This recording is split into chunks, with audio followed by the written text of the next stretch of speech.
রিশাদকে নিয়ে যাচ্ছি স্কুলে। স্কুলে যাচ্ছে সে। ছাগলটা সুন্দর না?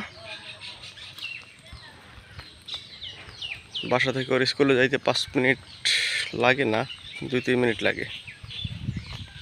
যাওয়ার সময় দিয়ে আসে ওকে, আসার সময় সে একাই আসে। খাল বইরে গেছে পানিতে, কানায় কানায় ভরা খাল এখন। রিশাদ ওই গেছে গিয়ে অনেক দূর।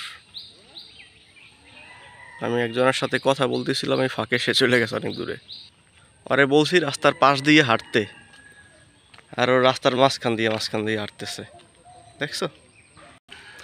এই জন্যই তো একা ছাড়তে হয় না, একা ছাড়লে তো এই জন্যই ভয় লাগে। এই যে আমাদের খালটা, এরকমের ভরা থাকলে ভালোই লাগে দেখতে।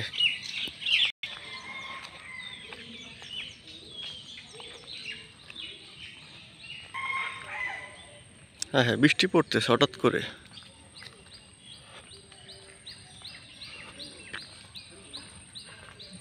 রাস্তার পাশ দিয়ে হাঁটলে খালের দিকেই শুধু চোখ চলে যায়, যেমন খালটা যখন ভরা থাকে সুন্দর লাগে অনেক। হায় হায়, কিন্তু রোডের দিকে তাকাইলে ভাল লাগে না আর আমাদের। অবহেলিত একদম রোড, অনেক আগে থেকেই এই অবস্থা রোডটার, ঠিক করে না, খুবই বাজে একটা অবস্থা।